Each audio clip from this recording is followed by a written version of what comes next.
Hi friends, ఇవాళ మన special వచ్చేసి గోధుమ ఉప్మా. హెల్దీగా టేస్టీగా సింపుల్గా ఎలా చేసుకోవాలో చూద్దామా. ఇంకెందుకు ఆలస్యం, ప్రొసీజర్లోకి వెళ్దాం. అంతకంటే ముందుగా మన ఛానల్ కొత్తగా చూసేవాళ్ళు ప్లీజ్ సబ్స్క్రైబ్ చేసుకొని లైక్ చేయండి. రండి ఫ్రెండ్స్, ముందుగా బాండి పెట్టుకుందని దీంట్లో 3 టేబుల్ స్పూన్ ఆయిల్ వేసుకోవాలి. హెల్దీ అని ఎందుకన్నానంటే షుగర్ పేషెంట్లకి ఇది చాలా హెల్త్ మంచిది. ఎందుకంటే గోధుమలు చాలా హెల్త్కి మంచిది కదా. అలాగే ఆ రవ్వతో మనం ఉప్మా చేసుకుంటే చాలా చాలా బాగుంటుంది. ఆయిల్ కొంచెం వేడైనాక ఇక్కడ పోపు దినుసులు వేస్తున్నాను.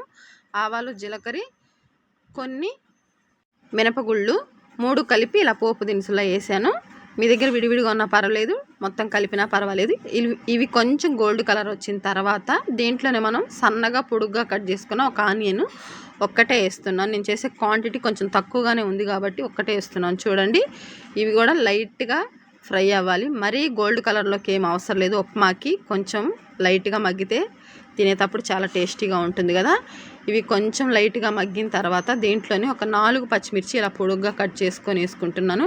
మీ ఇష్టం అండి, చిన్న చిన్న అయినా వేసుకోవచ్చు, ఇలా అయినా వేసుకోవచ్చు. అలా వేసిన టేస్ట్ మాత్రం సూపర్గా ఉంటుంది. తప్పకుండా వేసుకోండి, స్పైసీగా ఉంటుంది. అలాగే ఇవి కూడా కొంచెం ఫ్రై అయిన తర్వాత 2 రెమ్మల కరివేపాకు వేసాను. ఇది కూడా లైట్గా కొంచెం ఫ్రై అవ్వాలి. కొంచెం ఇక్కడ కరెంటు వస్తూ పోతూ ఉంది, అందుకని లైటింగ్ ఇలా ఉంది, ఏమనుకోకండి ప్లీజ్.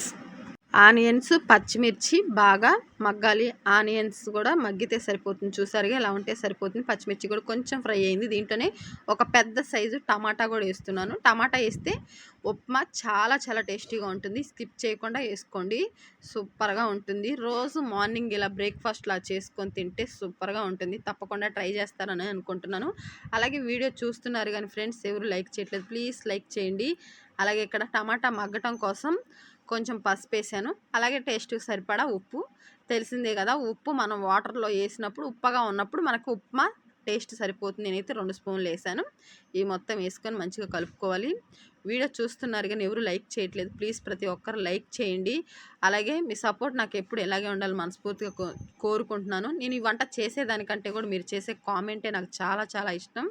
ప్రతి ఒక్కరు చూసి మీ కామెంట్ నాకు తెలియపరుస్తారు అనుకుంటున్నాను. అలాగే కొంచెం టేస్ట్ కోసం ఇక్కడ పల్లీలు కూడా వేసాను. లైట్గా మగ్గినాయి ఆయిల్లో. తర్వాత కొంచెం కొత్తిమీర వేస్తున్నాను. చూడండి, ఇవన్నీ ఇలా వేసుకుంటే ఈ ఉప్మా చాలా చాలా టేస్టీగా ఉంటుంది. కొంతమంది ఈ కొత్తిమీరని వాటర్లో వేస్తారు. అందరికీ అలా ఇష్టం ఉండదు కదండి. ఇలా పోపులో వేస్తే ఎవరికి ఏ ప్రాబ్లం ఉండదు, అవి మంచిగా ఉడికిపోతుంది. ఇక్కడ మీకు ఒక గ్లాస్ చూపిస్తున్నా చూడండి. ఈ గ్లాస్తో ఒక 1 గ్లాస్ తీసుకున్నాను నేను. కొలత ప్రకారం చూపిస్తున్నాను, వీడియో స్కిప్ చేయకుండా చూడండి. ఇలా మనం పోపులోనే ఈ ఉప్మాని వేసుకొని కొంచెం ఫ్రై చేసుకుంటూ, కొంచెం అది ఫ్రై అయినప్పుడు మనకు స్మెల్ వస్తుంది లైట్గా.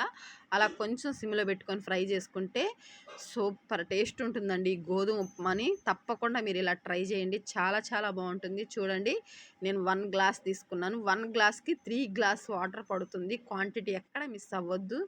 నేను చెప్పిన కొలతలతో పక్కాగా చేయండి, సూపర్గా వస్తుంది. అలాగే చేసి మీకు ఎలా వచ్చిందో బాక్స్లో కామెంట్ కూడా చేయండి ఫ్రెండ్స్. చూడండి, ఇది మొత్తం కొంచెం ఫ్రై అయిపోయింది ఆయిల్లో, మొత్తం పట్టేసింది కదా మనం పెట్టిన పోపు అంతా. అదే గ్లాస్తో 3 గ్లాస్ వాటర్ తీసుకుంటున్నాను. నేను తీసుకున్న రవ్వకి కరెక్ట్గా సరిపోయింది. 1 గ్లాస్కి 3 గ్లాస్ వాటర్. ఇది కొంచెం వాటర్ ఎక్కువ తీసుకుంటుంది కాబట్టి 3 గ్లాస్ పట్టింది నాకు. అదే బొంబాయి రవ్వ అయితే 1 గ్లాస్కి 2 గ్లాస్ వాటర్ పడుతుంది. దీనికి ఒక గ్లాస్ ఎక్స్ట్రానే పడుతుంది. చూసుకొని చేసుకోండి. మీరు ఇంకా కొంచెం టేస్టీగా తినాలనుకుంటే ఇక్కడ మీరు కావాలంటే క్యాప్సికమ్, క్యారెట్ కూడా వేసుకోవచ్చండి. నా దగ్గర లేవు, ఉన్న వరకే నేను వేసాను. మీరు కావాలంటే మీకు ఇష్టం ఉంటే ఖచ్చితంగా అవి కూడా వేసుకోండి. చూడండి, వాటర్ అంతా ఉడికిపోయి ఇలా మంచిగా దగ్గరకు అయిపోయే వరకు ఉడికించుకోవాలి. ఇంకొంచెం సేపు ఉడికిస్తే ఇది అయిపోతుంది. ఎందుకంటే కొంచెం పొడి పొడిగా అవ్వాలి కదా మనం తినేటప్పుడు. సూపర్గా వచ్చిందండి. అసలు మీరు కూడా తప్పకుండా ట్రై చేస్తారని అనుకుంటున్నా. ప్లీజ్ ఫ్రెండ్స్, ప్రతి ఒక్కరు చూడండి, లైక్ చేయండి, కామెంట్ చేయండి. ప్రతి ఒక్కరు చూస్తారని మనస్ఫూర్తిగా కోరుకుంటున్నాను. వీడియో చూసి ప్లీజ్ ఒక లైక్ చేసి కామెంట్ చేయండి.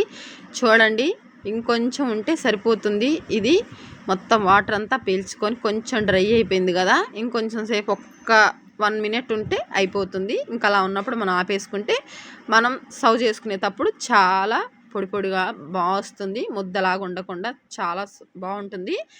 ఇది పల్లీ చట్నీతో కానీ సర్వ్ చేసుకొని తింటే సూపర్గా ఉంటుంది. తప్పకుండా ట్రై చేయండి. చూడండి, ఇక్కడ నేను సర్వ్ చేస్తున్నాను. ఇలా ఒక ప్లేట్లో తీసుకొని మనం రెడీ చేసిన గోధుమ ఉప్మా ఉంది కదా, ఉప్మా వేసి దీనిపైన మనం పల్లీ చట్నీ కానీ కారపొడి కానీ మీ ఇష్టం అండి, ఏ దాంతో తిన్నా కానీ చాలా చాలా టేస్టీగా ఉంటుంది. కానీ చట్నీతో అయితే సూపర్గా ఉంటుందండి. మేమైతే పల్లి చట్నీ చేశాను చూడండి. పల్లి చట్నీ ఇష్టం లేని వాళ్ళు కారపొడైనా తీసుకోవచ్చు. మేమైతే పల్లి చట్నీతో సర్వ్ చేసుకుంటున్నాం. ఇలా చట్నీ పైనుంచి పోసుకొని తింటూ ఉంటే చెప్తుంటేనే నాకైతే నోరు ఊరుతుంది ఫ్రెండ్స్. అసలు తినేటప్పుడైతే సూపర్గా ఎమ్మీగా ఉంది. తప్పకుండా మీరు కూడా ట్రై చేయండి. ట్రై చేసి మీకు ఎలా వచ్చిందో కామెంట్ బాక్స్లో కామెంట్ చేస్తారని మనస్ఫూర్తిగా కోరుకుంటున్నాను. పల్లి చట్నీతో గోధుమ ఉప్మా ఇవాళ మన రెసిపీ వచ్చేసి ఇది నచ్చిందని అనుకుంటున్నా. ప్లీజ్ ప్రతి ఒక్కరు చూడండి, లైక్ చేయండి, కామెంట్ చేయండి. అలాగే మీ ఫ్రెండ్స్కి రిలేటివ్స్ కూడా షేర్ చేస్తారని మనస్ఫూర్తిగా కోరుకుంటున్నాను. ఈ వీడియో ఎంతటితో ఎండ్ చేస్తున్నాను. ఇలాంటి మంచి వీడియోస్ కోసం మన ఛానల్ సబ్స్క్రైబ్ చేసుకోండి. మరొక వీడియోలో మళ్ళీ కలుద్దాం. Bye friends.